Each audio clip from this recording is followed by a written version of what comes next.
বাসায় রেস্টুরেন্ট স্বাদের পারফেক্ট বিরিয়ানি বানাতে চান? তাহলে ভিডিওটি সম্পূর্ণ দেখে যান।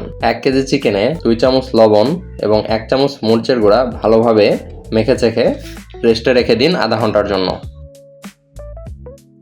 চিকেনগুলোকে ভালোভাবে ভেজে তুলে নিন। এবার চিকেন ভাজার তেলগুলোতেই 2টি বড় সাইজের পেঁয়াজ কুচি, 4টি তেজপাতা, 4টি দালচিনি এবং 4টি এলাচ দিয়ে দিন। 3 টেবিল চামচ রসুন বাটা এবং 2 টেবিল চামচ আদা বাটা দিয়ে ভালোভাবে মিশিয়ে নিন। স্বাদমতো লবণ দিয়ে একটু পানি দিয়ে দিন একে একে 4 চামচ প্যাকেট বিরিয়ানি মশলা, 1 চামচ গরম মশলা, 1 চামচ ধনিয়া গুঁড়া, 1 চামচ ভাজা জিরা গুঁড়া, 1 টেবিল চামচ মরিচের গুঁড়া ভালোভাবে মাখিয়ে নিন। টেস্টিং সল্ট এবং স্বাদমতো চিনি দিয়ে দিচ্ছি ঘরে বানানো 1 কাপ পরিমাণ দই। ধুয়ে রাখা চালগুলো দিয়ে ভালোভাবে মেখে চেখে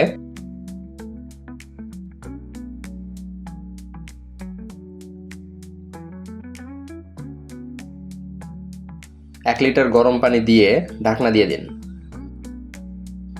পানি ফুটতে শুরু করলে ঢাকনা তুলে দিয়ে দিন 4-5 টুকরো মরিচ এবং 2 টেবিল চামচ পাউডার দুধ। এবার ঢাকনা দিয়ে দিন পানি টানা পর্যন্ত। ঢাকনা তুলে ঘ্রাণের জন্য দিয়ে দিন 1 টেবিল চামচ ঘি। চুলো অফ করে দমে রেখে দিন।